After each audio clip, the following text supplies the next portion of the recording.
Yeah, some of you, some familiar faces in the audience. So last year I was here representing Yorkshire Water, and I was talking about some fantastic things around real-time network management, real-time water resource allocation planning.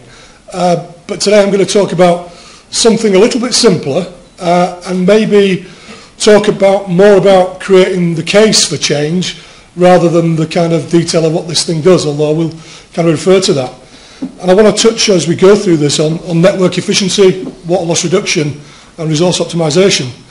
And I'm going to take you on a journey from my personal insanity through black holes to wormholes into a kind of potential future. So if there are any budding nuclear physicists in the audience who know anything about this, well, don't please trip me up because I don't. So that's the kind of plan. And yeah, I just want to kind of give some personal kind of reflections on the water industry, specifically relating to the UK and around leakage. So that's the plan. Okay, so why is this important? Well, I think it's quite clear really, and I didn't think it needed a World Economic Forum on risk ranking to tell us that water scarcity was becoming an issue. There's a real here and now there in the UK. That's purely reservoir, which was probably up until a couple of weeks ago pretty empty.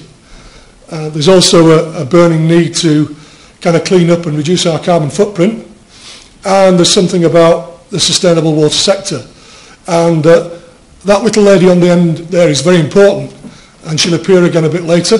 That's my 8-month-old daughter Summer. Can you see the resemblance? Yeah. Okay, and so that's why this is kind of important for me. I'm getting a bit old and a bit grey, and you start to think about kind of sustainability and what it means for future generations. So that's why it's important. So personal reflection, and this comes from Einstein, I guess, definition of insanity. And I kind of thought about this when I was thinking about this presentation and specifically leakage and the industry's approach to leakage. You know, this kind of belief that you do the same thing over and over and over again, and you might at some stage get a different outcome. Well, to employ, in my case, in my company was there, several hundred chaps with some nice boots, some wooden sticks and some good ears, and expect us to fundamentally change the way that we do leakage, well, it ain't going to happen. So that's a kind of personal reflection. And the context of all of this, and the kind of thing I'd like to look at is, well, what's happened in the UK in leakage over the last 15 or so years.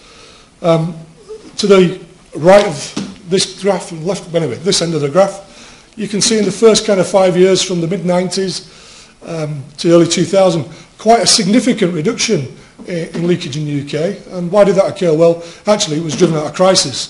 It was driven out of a drought in 1995, and it led to the establishment of DMAs. And we've heard Peter talk about DMAs earlier, and there's a lot of synergy with Peter Martinek's presentation in all of this. That was all about fundamentally understanding where your water was going. Then you see what I would call the blight of the bland. Nothing's really happened on leakage for the last 10 or 15 years. And yes, you can kind of argue and you can talk about economic levels of leakage. Well, that's one of the reasons it hasn't changed. But also one of the reasons it hasn't changed is the industry, suppliers, ourselves, haven't come up with new ways of doing things. We're still tracking out the same thing over and over again. So, where did this kind of journey start? And this is for me personally. This started about 7 years ago in Yorkshire, when I kind of got frustrated with leakage and said, well, do you know what, we need to do something fundamentally different.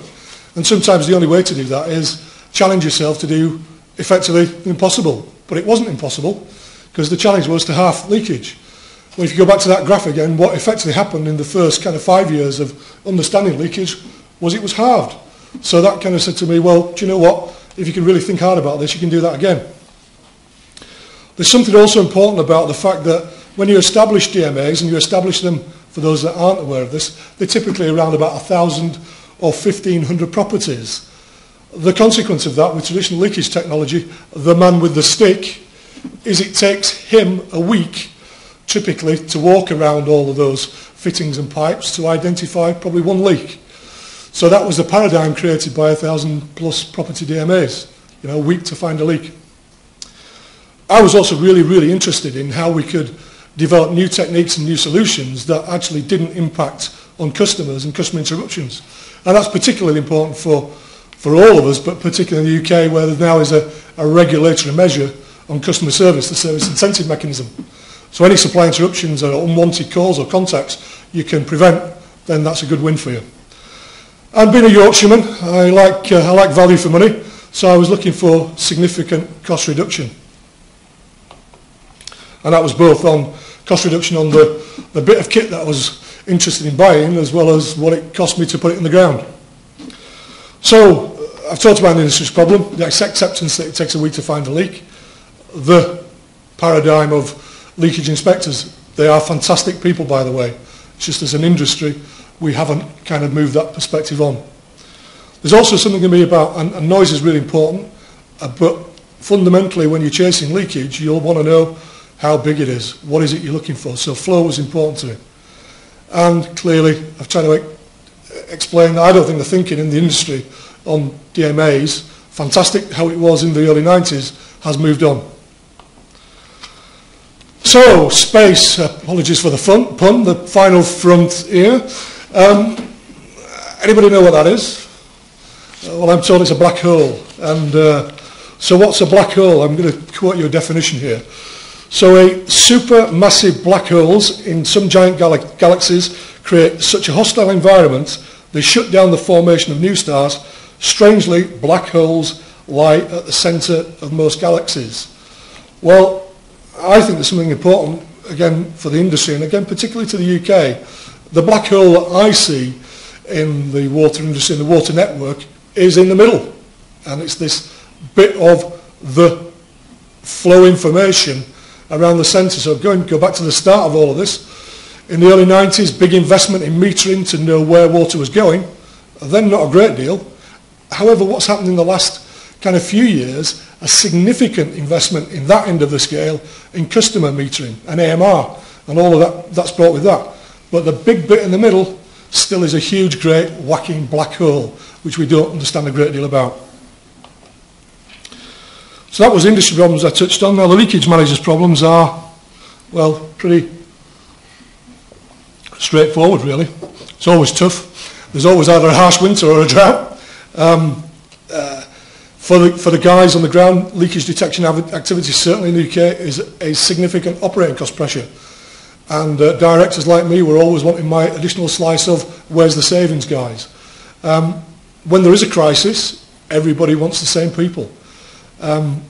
Ultimately, noise can but doesn't ultimately help size leaks, and installing traditional flow meters is expensive.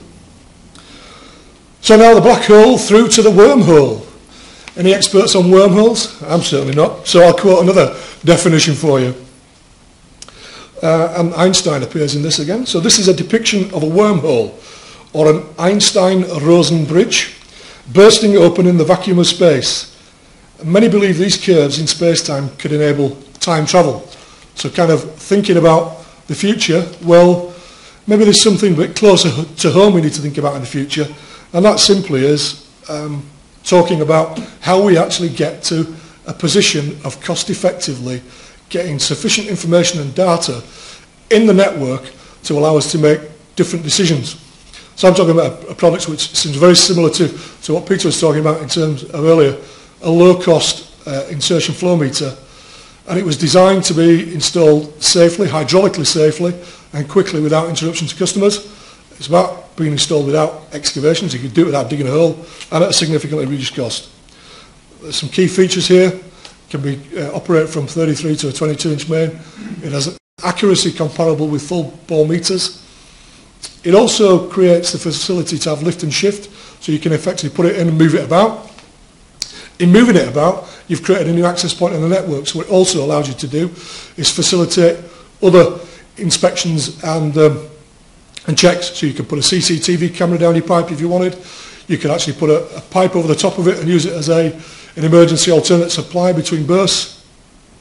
And picking up on Laurie's points this morning, it's been designed to have intelligent plug-and-play functionality, so it'll interface effectively any telemetry system, any type of logger that's out there.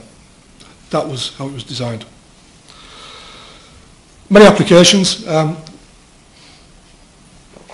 one I've focused on is submetering to reduce the size of DMAs. I genuinely think there is a need to kind of drive a benefits case to do that.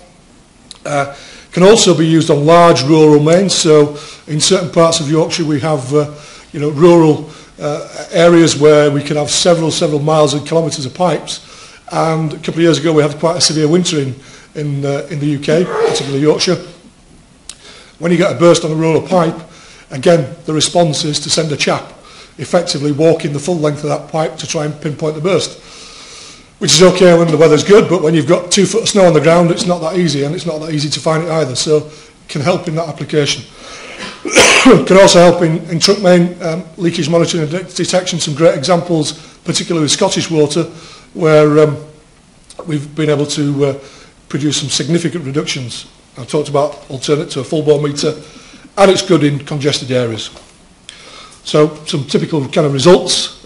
So this was an 1100 property DMA that was with 15 kilometres of mains length in there.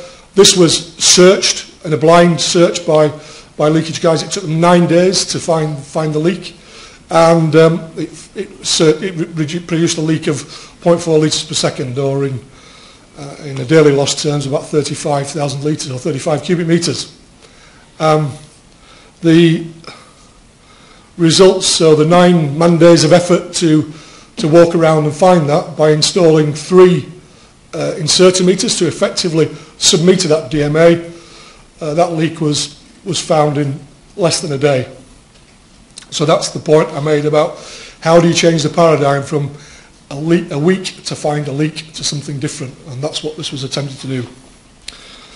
What does that mean for your aware to repair leak life cycle? Well, I don't know where most utilities are. 2 to 3 days tends to be the norm now to repair leaks. Significant reduction there. Back to my daughter Summer again. Well, that 35,000 cubic metres multiplied by the number of days it was running would have been sufficient to provide her with water for 5 years. You know, that's just one leak, a small leak on a network. So the benefits can drive significant increases in either productivity or cost saving, because you can kind of drive this 2 ways. You can drive your productivity and your cost benefit, or you can actually choose to keep the same level of leakage resource and drive down ultimately your overall level of leakage to a new economic level. Significant cost saving over traditional devices. And again, important to the UK, you're moving potentially your investment from here and now operating costs to a longer term capital investment by deploying more information in the network, and clearly lots of water can be saved. Lessons learned, and this comes from both sides of the table. This comes from when I was actually the director of Yorkshire Water to now I'm external to it. The benefits cases really need to be clear and simple and well articulated. What I've kind of learned, and I did it in Yorkshire, it seems to me that nobody ever believes that what works in one company will work somewhere else. Everybody wants to run their own pilot, and that's something I think we need to kind of reflect on. And the consequence of that is innovative solutions, although I don't think this is particularly innovative. It's targeting a specific problem. They take time to adopt, and I think ultimately we need to invest in more network data. I particularly would say flow data, to create the platform for new thinking and create the platform for a number of the technologies that we kind of see in the room and out of the room. So the what is, well, clearly we have a full reservoir. The little chap in the middle, that's my other young child, that's my son Shay, and hopefully in the future his carbon footprint will be much smaller than his dad's that was in the front there, and hopefully there's a sustainable water sector for my daughter Summer to look forward to in the future. Thank you.